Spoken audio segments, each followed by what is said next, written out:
This podcast was developed by the Maryland Restorative Approaches Collaborative, a partnership between the Maryland State Department of Education and the Center for Dispute Resolution at the University of Maryland Francis King Carey School of Law to support restorative approaches across Maryland. This podcast series, Restorative Approaches, Our Stories, Our Voices, is hosted by Robin McNair. All of the podcasts are available on CDRUM's Restorative Approaches Resources website.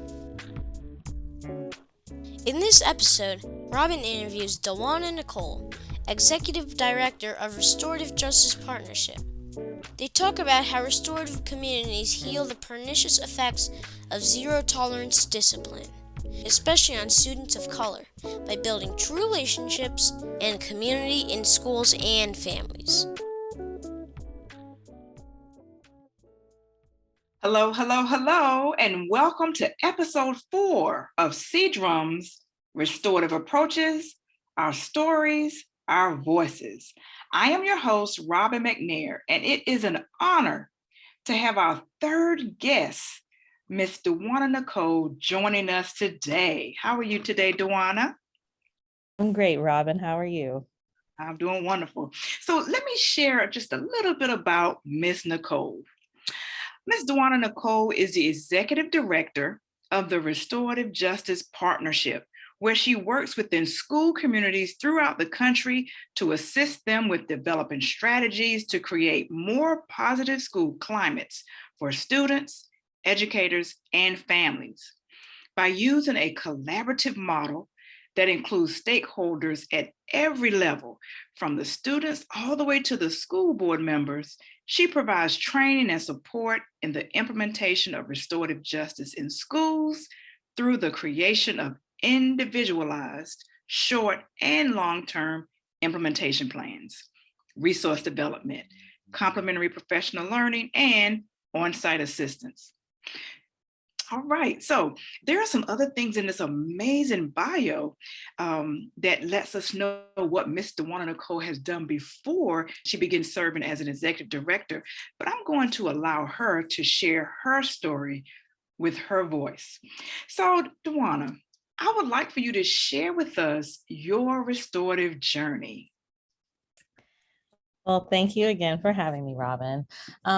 So I'd say my restorative journey really began when I was at a civil rights organization called Advancement Project. I had been working in education for quite some time, for almost 2 decades at that point, both within and outside of systems. But it was one of my first duties at Advancement Project was to moderate a panel.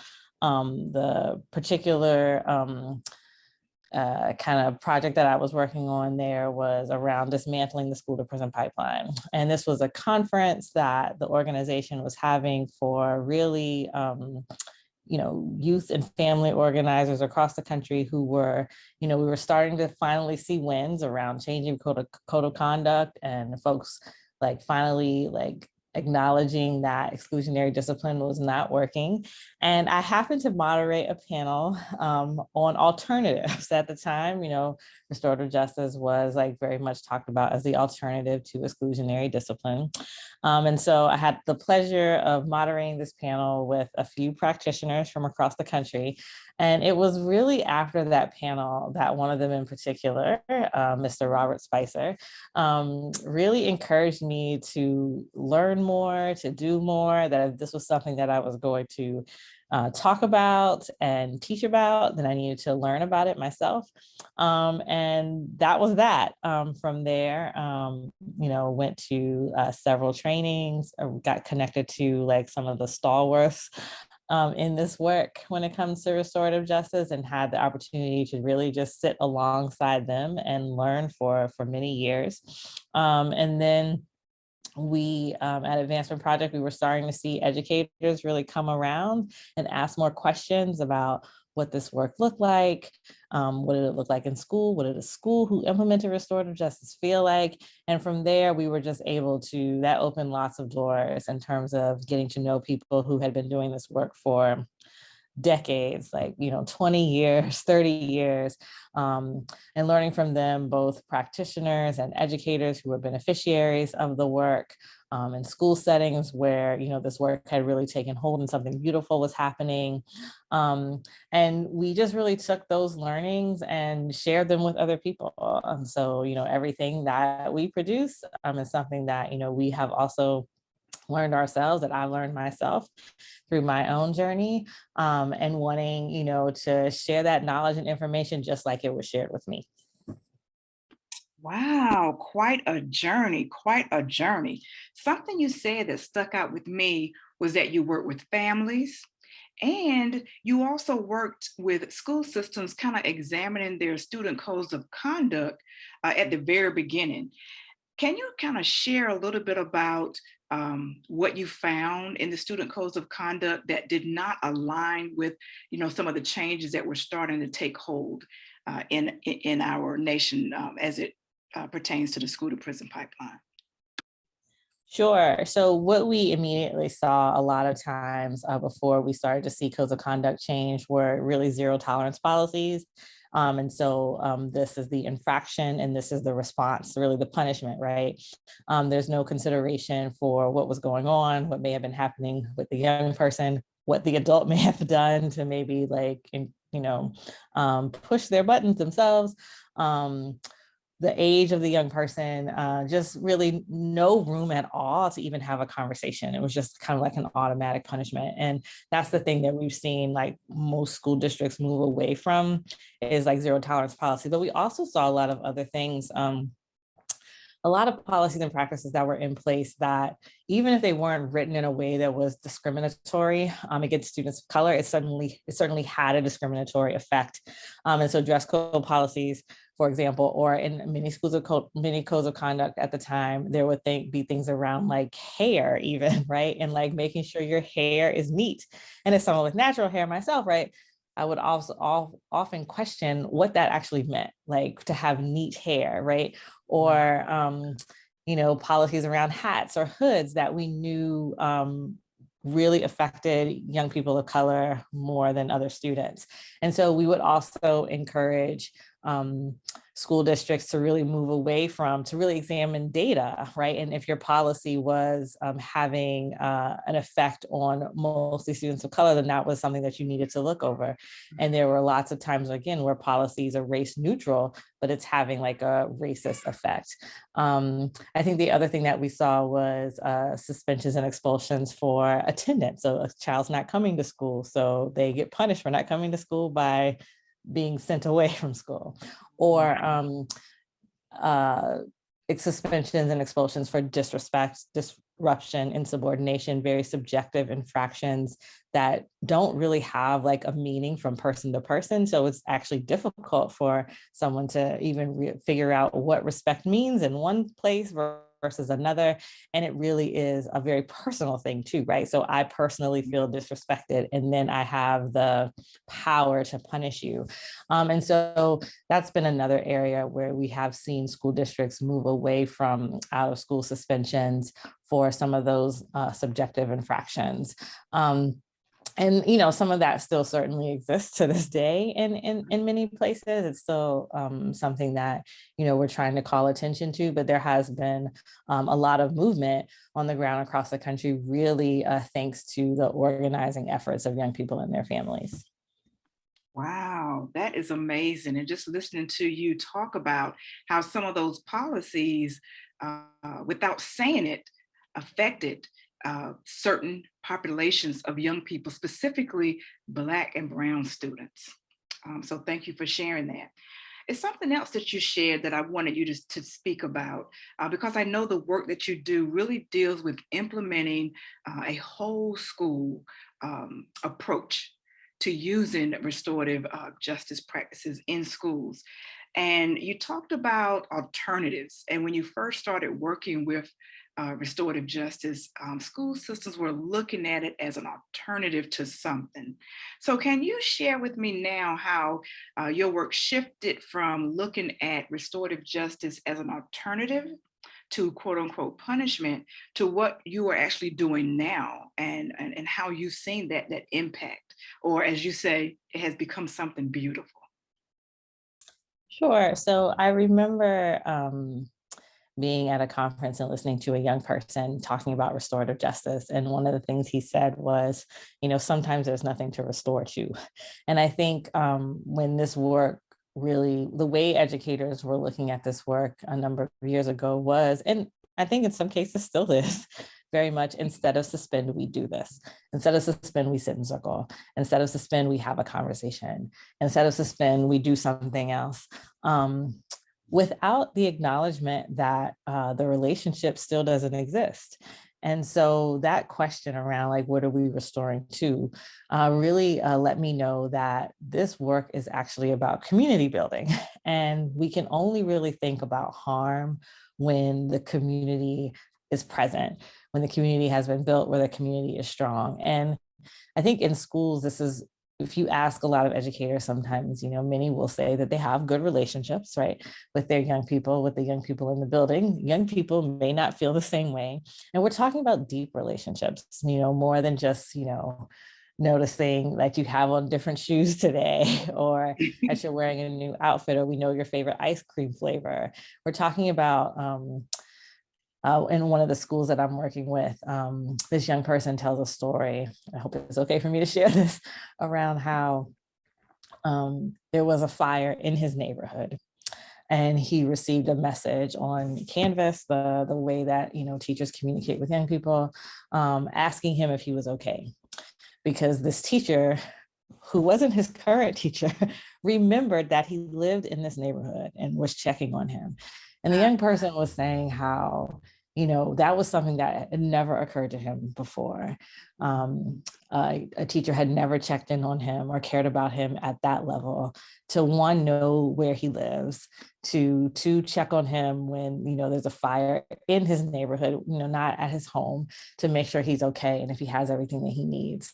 And so those are the relationships that we're talking about, making sure that young people have a person in the building.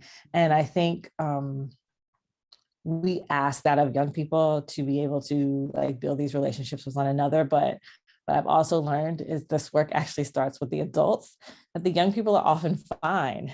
Mm-hmm. And how are we modeling what being in good relationship with one another looks like? Are we in good relationship with our colleagues? And so that foundation of community building actually starts with the adults in the building, because if we see restorative justice as a school climate and culture shift, and research tells us that the school climate and culture is really created by the adults in the building, not the students are often responding to what they see. How are we actually modeling what it means to be in good relationship with one another, with our peers and our colleagues, so young people see that and then doing the same for them? And so instead of this idea of restorative justice as the alternative to something horrible, mm-hmm. what I, encourage people to ask is, what type of school community do you want to have? And restorative justice is the way to get there. So restorative justice is, how do we not even have to rely on these awful things that are occurring, that we're doing to our young people, and not just right within this education system, but like suspenders and expulsion, school-based arrests, right? These are things that have an effect on their life, their entire life, outside of their K through 12 education. And so really being mindful of creating spaces where, that is not our go-to, where we're actually getting to know one another, where if something happens, we're acknowledging, one, that harm happens in spaces where adults and human beings are present. Right. And when something happens, we're going to come together as a community and fix it, because we care about every single person in this community. And I think, we don't always like to talk about that, but those are some of the things that are missing. Like, do we actually care about all people in our community? Do we actually believe that there is inherent wisdom in every single member of our school community? Do we really believe that all young people can succeed at high levels? Do we have any biases and assumptions, right? These biases and assumptions actually get in the way of our thinking that, each and every person of our school community is and should be valued. And so if this is the type of environment that we want to go to work in, that we want our young people to be in, that our families want to send our young people to, then restorative justice is the way to kind of shift what we have been doing in education and create something new. Wow. I keep saying the word wow, because just listening to you just really pierces my heart, because I know this work is so dear to my heart. But when I hear you say that, the self-reflection piece and really asking those questions about what do we believe, and not even what do we believe about our young people. My thought was, Robin, what do you believe about, the staff in your building? What do you believe about the educators in your building? Because you said, Dwanna, that it really starts with us and making sure we're in good relationship with one another as adults, so young people can, see that, because we know they're always watching, aren't they? They Oh, are always watching. yes. Always. Yeah. They know more than we do. Yes, they do. And we got to remember that they have this inherent wisdom that we need to tap into. And I know that's something that you really stress about student voice and listening to their life experiences. So as a wrap-up question, I wanted to just ask you if you could just share quickly about how has restorative justice impacted, because you did use that word, your life on a personal level. When we talk about deep relationships, does it stop in the school or does it move into our home? And if it does, can you share your impact? Yes, and right on cue, my daughter may walk in. Um, so I would say where restorative justice shows up most is in my personal life. I am a better friend, a better partner, a better sister, a better auntie, but most importantly, I'm a much better mother. I didn't have a child before I started this work, but I know that this work has allowed me to be a better mother than I would have been if I did not have it. I have a toddler who has really strong leadership skills and is all the things that I would love her to be like as an adult, as most toddlers are, right? She speaks her mind. When Mhm. something isn't right, she tells me. When she doesn't want to do something, she tells me. She has no problem saying no. She is sweet and kind and loving. But like, toddler, she's also impatient sometimes. But, that's a way of advocating for what you want. And I have had to learn that even at 3, even at 2, right? Like she has a voice that I must respect. And that every single thing that I do is either preparing her to be able to use her voice as she gets older, or it's stifling her voice, which will continue as she gets older. And so I'm really trying to lean into like she has agency, right? There are decisions that she can make that I don't have to force her to do. There are, when she says no, I respect her no. Obviously, bedtime is a different thing, but like, if she doesn't want to eat a certain thing or she's not hungry at this moment, we're not going to force the child to eat, right? If she doesn't want to go to the park or go outside, we can do something else. There are options, there are choices. And that's really also caused me to be more patient, to not kind of prioritize. How do I make sure that I'm prioritizing her needs over mine?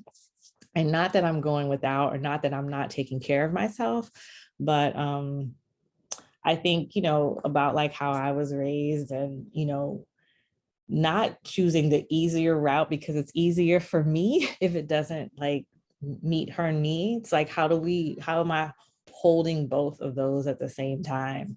But I think mostly it's just the joy in, I think, seeing like little people express the fullness of themselves and having no problem doing that. And also sitting with the knowledge that at some point, it's school that does this, right? But I say at some point, even though I know the point that it occurs, at some point, this is going to be, people are going to try to take this away.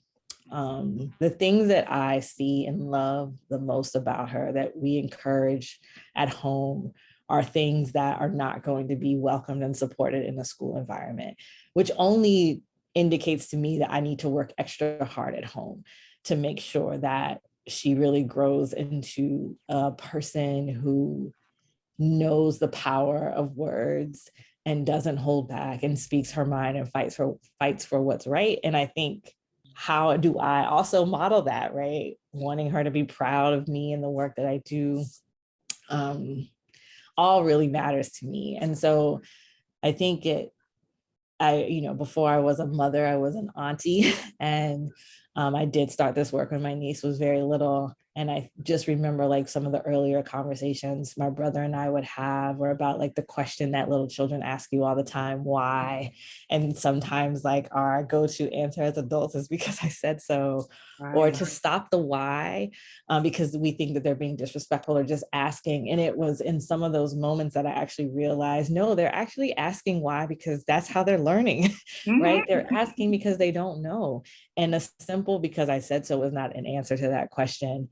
And if I want you to tie your shoe and you ask me why, then I should explain to you why it's important for your shoes to be tied, because I don't want you to trip and hurt yourself. And if you ask me again, I can explain it again. And that there's absolutely nothing wrong with that. That's not a sign of disrespect. And that's not a sign of kind of wasting time. It is really a way that children learn. And so it's really forced me to like be more patient with everyone around me, but especially children and especially my own child. Because just like all work, right? The people closest to you know what your triggers are. They know how to push you, right? And then these are also the relationships that you hold dearest, that take the most work because you do love them so much. But it's, I also know I've seen like how this work benefits children, obviously, in my professional life. And, wanting that same thing for my own child is really important. Yeah, that's very, very important. And I cannot wait to see how she will be showing her leadership skills as she goes through her grade school years and then into middle school and high school, because I can definitely see her being an amazing leader because she's getting that opportunity now to really practice her leadership skills, even as a small child. So thank you Yeah. for sharing that story with us Can I today. also add one thing? I think that Absolutely. the way I think this has benefited her the most is there is a community of people who that she is a part of. One of my mentors, Rita Richardson Alfred out of Oakland, California, tells the story of how when she was a child, kind of, letting go of her father's hand for a minute and, grabbing a hand, thinking it was her father, and, walking and holding that hand, right? As she's walking. And at some point she looks up, it is not her father, it's someone else.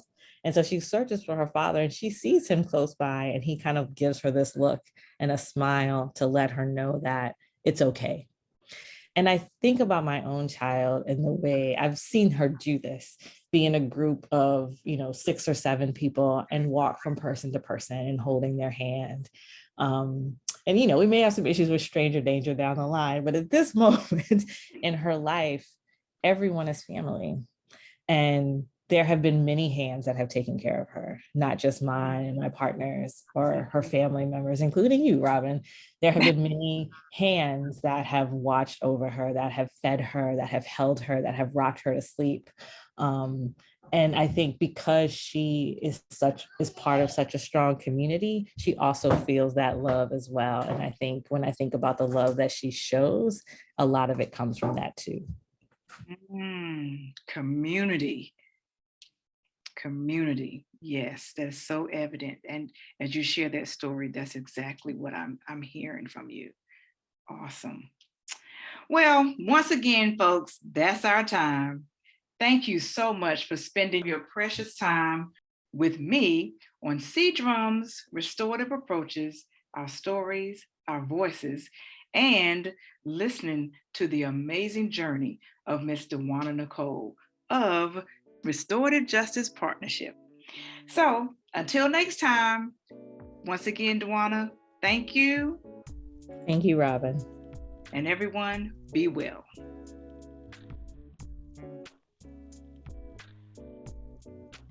We hope you enjoyed this episode. This podcast, copyright 2023, by the Center for Dispute Resolution at the University of Maryland Carey School of Law, is licensed for sharing under the Creative Commons Attribution, Non-Commercial, No Derivatives license. For more information about the Creative Commons license, please visit creativecommons.org. All of the podcasts in this series are available on our Restorative Approaches Resources website, cdrum.org.